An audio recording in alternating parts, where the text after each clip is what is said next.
Salve devs, aqui quem fala é Edson Maia, seu professor no curso de JavaScript. Na aula de hoje nós vamos ver as refatorações que eu fiz para otimizar o nosso código. Eu fiz modificações principalmente na parte da view, porque a nossa janela modal, o código dela todo estava lá dentro da nossa main. A maior parte das ações e códigos estavam todos lá. A nossa main é como se fosse o nosso front controller. Então é como se fosse algo que fica antes do nosso controlador. Porém, a responsabilidade de gerar a parte visual é da camada da view. Então eu procurei encapsular o código para a responsabilidade da view, ou seja, modal ser responsabilidade de geração da view, assim como a gente fez com as nossas mensagens que apareciam no caso da criação de elementos. Então, quando a gente digita um código, se eu clicar no botão apagar, aparece uma janela modal com um título e com um texto e com os botões sim e não, nos quais eu posso fechar pelo não ou pelo X. Se eu coloco também aqui no caso pelo botão editar, se eu clicar também vai ter que aparecer para mim uma janela modal com um título e com um texto, porém sem os botões sim e não. Então nós fizemos as modificações necessárias no código para que essa alteração seja feita por responsabilidade da view. O que eu fiz de modificação na prática? Dentro da nossa pasta API, eu criei uma pasta chamada Helpers, que é uma pasta chamada ajudadores, né? Ajudadores, auxiliares ou ajudantes. Dentro dessa modal Helper, eu coloquei a minha classe modal Helper e dentro dela eu coloquei somente métodos estáticos. Na prática, ela é uma classe estática. O que isso significa em orientação a objetos? É que para eu poder chamar o método modal, open modal, close modal, fechar janela e qualquer outro método que tenha dentro dela, eu não preciso utilizar o new, ou seja, eu não preciso criar uma nova instância de modal helper. Basta eu chamar modal helper.modal, modal helper.openModal, e assim eu consigo chamar os métodos dessa classe. Então eu crio um método estático chamado modal, no qual eu passo o título que eu quero que seja exibido na minha janela e o texto que eu quero que seja exibido. E esses textos são atribuídos para os respectivos valores lá dentro do nosso código HTML. Eu chamo o método openModal para abrir a minha janela. O que abre a minha janela modal do ponto de vista visual é adicionar a classe Active para a minha janela modal que está lá no meu código HTML. Então, o que fecha a minha janela modal é retirar a classe Active ou Active. Então, o que eu fiz foi encapsular todos os métodos para cá, para deixar de fato o nosso código orientado a objetos. Criei um método fechar janela, que serve para eu poder escutar os dois eventos de fechar a janela, que são o clique no X e o clique no botão não.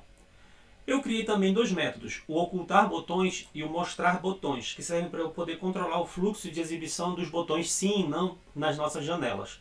Se eu for apagar, eu preciso do botão sim e não exibidos em tela. Se eu for criar uma nova pessoa ou editar, eu não preciso mostrar os botões, portanto eu preciso ocultá-los. Então o que eu fiz aqui basicamente foi um controle da minha janela utilizando os recursos de atribuição de classe mostrar e ocultar, que são classes que eu defini lá dentro do nosso código do CSS. Então lá no CSS eu criei uma classe ocultar, que vai ter um display none, e uma classe mostrar, que vai ter um display em bloco. Então não tem muito mistério. Eu fiz modificações também aqui no CSS, depois vocês podem observar com mais calma, que foram formatações para a janela modal e para os elementos da janela modal. Então nós temos aqui uma classe chamada modal helper, que vai ser o nosso ajudador, vai ser um ajudador da nossa view, vai ser um ajudante para que a nossa view de janelas modais possa funcionar. Eu vou fechar aqui. Lá no nosso código main, o que foi que eu fiz? Eu importei o nosso modal helper para que a gente possa utilizá-lo nas ações de adição, que é criar e editar, e nas ações de exclusão. Então aqui no nosso escutador de eventos, para eu poder fazer a chamada da minha janela modal na hora que eu for cadastrar ou atualizar um novo elemento, eu chamo do nosso modal helper o método ocultar botões, para esconder o botão sim e não, e chamo o meu método modal. Passo o título que eu quero que seja exibido em tela e passo também o texto que eu quero que seja exibido em tela. Então observe que com duas linhas eu faço a configuração e a chamada da nossa janela modal. No nosso método de apagar, nós temos aqui a chamada para a janela modal. Tirando aqui os comentários, nós temos na prática duas linhas de código. eu mando mostrar os botões, porque eu preciso que o botão sim e não apareçam em tela. Chamo o método modal, passo o título e passo o texto que eu quero que seja exibido. Então observem que aqui não tem muito mistério. Então tirei toda a responsabilidade de colocar as ações da janela modal que estavam aqui dentro, eu tirei e encapsulei lá para o nosso ajudador, o nosso helper. Esses comentários aqui depois vocês podem tirar se vocês quiserem. Com muita atenção para o nosso escutador de eventos do botão sim. O que estava acontecendo? Quando a gente apagava uma pessoa, o ID ainda ficava armazenado e com isso a gente tinha situações de exclusão de mais de um elemento. Então, o que foi que eu fiz? Após apagar, eu defini o ID como nulo. Isso aqui foi uma alteração que eu fiz, uma refatoração importante para que a gente não tenha alterações duplicadas. Fora isso, também eu fiz algumas pequenas modificações. Eu vou segurar o Ctrl, vou clicar aqui no apaga e eu fiz algumas pequenas modificações no método apaga. Então, observem que eu comentei as linhas de código que eu tirei e fiz a primeira verificação. Se não tem ID, eu coloco lá no console que o ID não foi informado e dou logo um return, eu testo logo. Se não tem ID, não tem por que apagar. Se a gente não entrar dentro desse bloco, o fluxo de exclusão vai acontecer normalmente. A gente remove da lista, atualiza ela, remove do repositório e tudo mais. Voltando lá para a nossa main, então, da nossa janela modal, nós estamos fazendo as chamadas usando duas linhas, fazendo a configuração dos botões e fazendo a configuração da janela e a chamada para abertura dela. Quando você for chamar o método Open Modal, Close Modal, qualquer método relacionado à janela modal, você tem que fazer referência ao modal helper. Tá? Porque a gente está trabalhando aqui com métodos estáticos. O nosso botão editar aqui está do mesmo jeito, sem problema. E aqui embaixo eu coloquei um escutador de eventos para o botão não e o X. Lembre-se que esse método fechar janela é o que define o escutador de eventos. Se eu clicar no botão não ou no X, eu vou fechar as janelas chamando lá o nosso auxiliar, o nosso ajudador. Então aqui dentro da main foram essas as alterações que eu fiz basicamente. Já no nosso Pessoa Controller, tirando essa parte aqui da refatoração do apagar, indo lá para cima, eu fiz até comentário das partes de código da mensagem. Eu não vou mais utilizar aquela mensagem naquela caixinha, eu vou usar só mensagens utilizando a janela modal. Para eu poder ter uma janela modal, eu tenho que chamar o meu modelo de janela modal e tenho que também chamar a minha view. Então essas duas linhas que eu tenho aqui são semelhantes às linhas da mensagem que nós estávamos trabalhando. Só que agora a gente vai trabalhar mensagens usando janela modal. No nosso construtor, ao invés da gente fazer aquelas 3 referências para as mensagens, que é criar uma nova instância de mensagem, fazer a seleção e a atualização, a gente vai criar uma nova instância de modal, fazer a seleção do elemento mensagem modal, que é a parte lá do nosso HTML, que vai ser sensível à alteração, e pedir para que seja feito o update dessa parte da nossa view. Então, as 3 linhas de código de modal são semelhantes às da mensagem. Não tem muito mistério, não.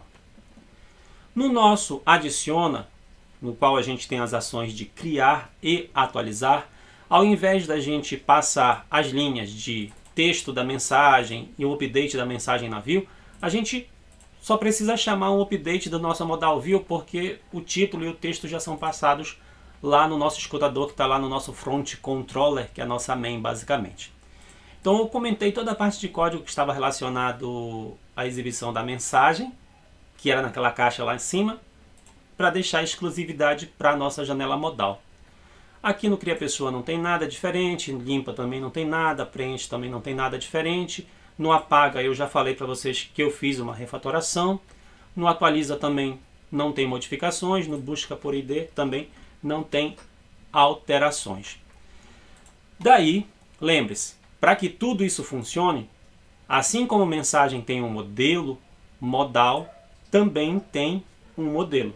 Deixa eu salvar aqui. Nosso modal vai ter como modelo um elemento que vai precisar ter um título e texto. Então, para a gente poder fazer a manipulação do título e texto, assim como a gente fez com mensagem, a gente também faz com a janela modal. Então, a gente tem um modelo da nossa modal. Com os métodos getters e setters, com o construtor, tudo beleza. Assim como a gente tem uma view para a nossa mensagem, a gente também vai ter uma view para a nossa janela modal. Então, para eu poder gerar o template, a parte visual da nossa janela modal, eu vou ter que chamar o meu método modal que está lá no nosso helper. Então, passando o título e o texto lá do construtor. Então, observem que não tem mistério. Eu faço o import do modal helper para poder utilizar o método modal e o open modal que estão encapsulados aí, que está encapsulado dentro dele. Então, o que foi que eu fiz foi refatorar tudo que a gente estava fazendo por meio de mensagem, agora a gente está fazendo por meio de modal.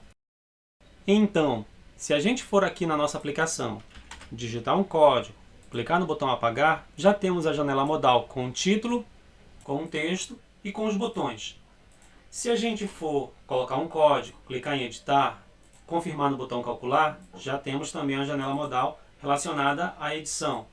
Se formos cadastrar uma nova pessoa e confirmar no botão calcular, também tem a exibição da nossa janela modal. A aula de hoje basicamente vai ficando por aqui, lembrando que nós temos os códigos aí no meu repositório do GitHub. Tá? Basta você pesquisar lá no GitHub por Edson Maia. A aula de hoje vai ficando por aqui. Não se esqueçam de curtir, compartilhar e assinar o canal. Salve devs! Até a próxima!